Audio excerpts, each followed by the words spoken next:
Muhammad amma ba'd. Hadirin jamaah salat asar yang berbahagia, kami ucapkan selamat datang, ahlan wa sahlan wa marhaban bidurikum fil Masjid Sultan Mahmud Badarudin Jaya Wikrama Palembang. Alhamdulillah, hari ini Senin, tanggal 9 Juni 2025 Miladiah bersama dengan tanggal 13 Zulhijjah 1446 Hijriah. Mari kita bersama melaksanakan salat asar secara berjamaah. Adapun selaku petugas pada hari ini, azan telah dikumandangkan oleh muazin Al-Ustadz Haji Zainal Arifin, dan solat nantinya akan diimami oleh Al-Ustadz Haji Andi Syarifuddin MAG.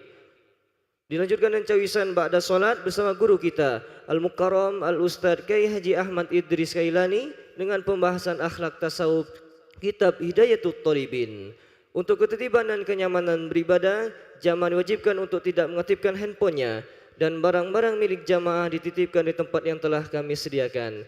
Dan kami himbaukan kepada para jamaah untuk melaksanakan niat iktikaf selama berada di dalam masjid serta mengikuti rangkaian zikir dan doa bersama imam sampai dengan selesai. Demikianlah harap dimaklumi. Atas perhatiannya kami pengurus Masjid Sultan Mahmud Badarudin Jaya Wikrama Palembang mengucapkan terima kasih dan selamat menunaikan ibadah solat asar secara berjamaah. Semoga Allah Subhanahu wa taala menerima segala rangkaian ibadah kita pada hari ini. Amin ya rabbal alamin. Wassalamualaikum warahmatullahi wabarakatuh. Allahu Akbar, Allahu Akbar. Asyhadu an la ilaha illallah. Asyhadu anna Muhammadar Rasulullah. Hayya 'alas shalah, hayya 'alal falah. Qad qamatis salat, qad qamatis salat. Allahu Akbar, Allahu Akbar. La ilaha illallah. La ilaha illallah sayyidina Muhammad Rasulullah sallallahu alaihi wasallam. Qamallahu adamaha ba'da as-samawati wal ardh wa ja'alana minas salihin ahliha. Sawu sufufakum fa inna tashaddada salah.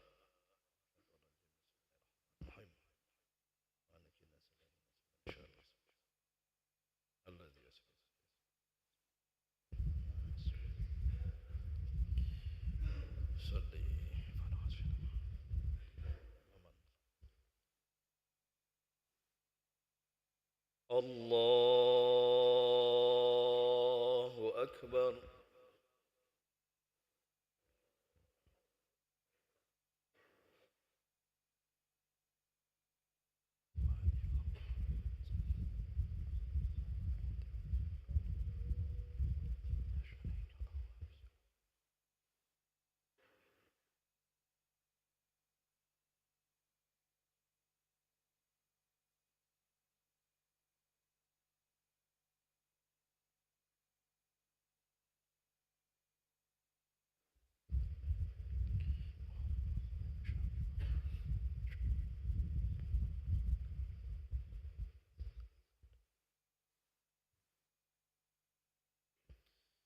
Allahu Akbar.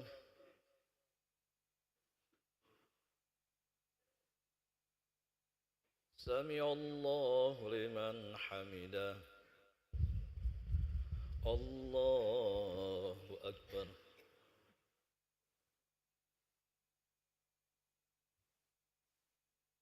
Allahu Akbar.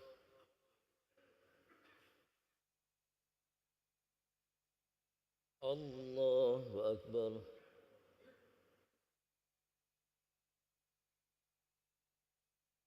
Allahu Akbar.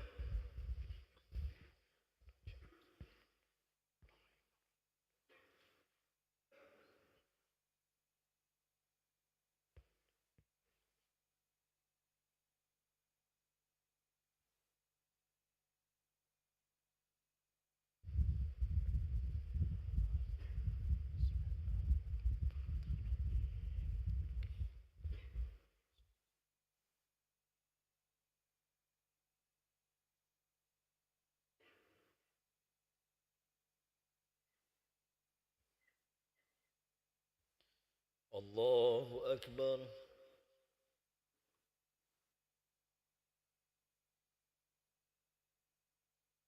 سمع الله لمن حمده الله أكبر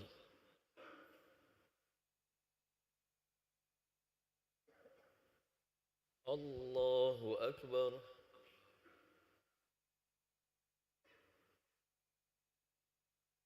الله أكبر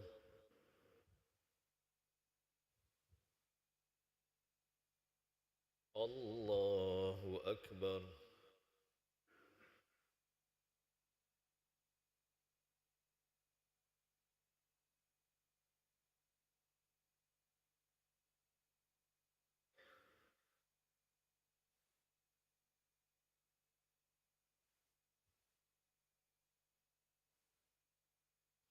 الله أكبر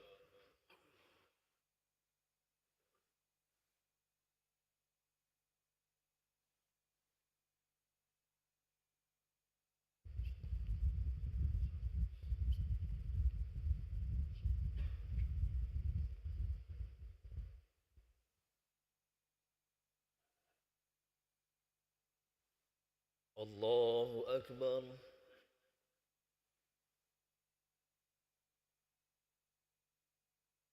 سمع الله لمن حمده الله أكبر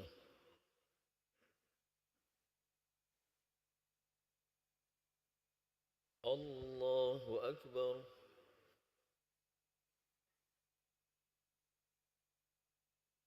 الله أكبر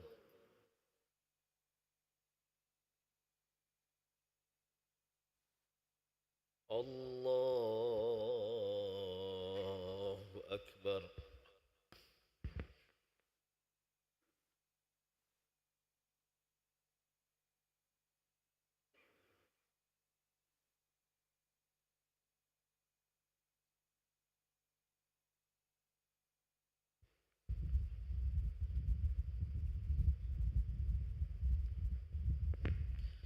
الله أكبر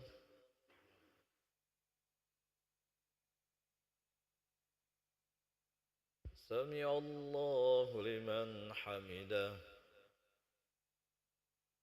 الله أكبر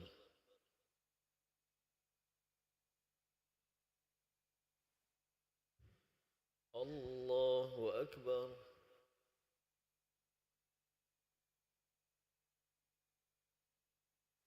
الله أكبر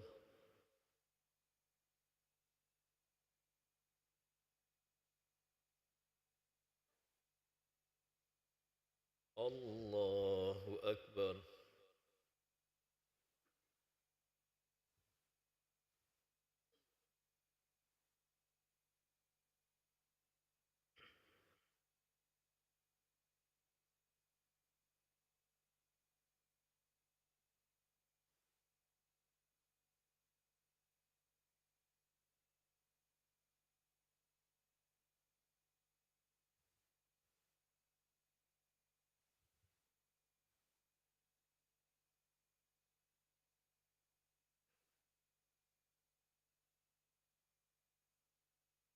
السلام عليكم ورحمة الله السلام عليكم ورحمة الله لا إله إلا الله الرحمن والحزن أستغفر الله العظيم الله أكبر الله أكبر الله أكبر لا إله إلا الله والله أكبر الله أكبر ولله الحمد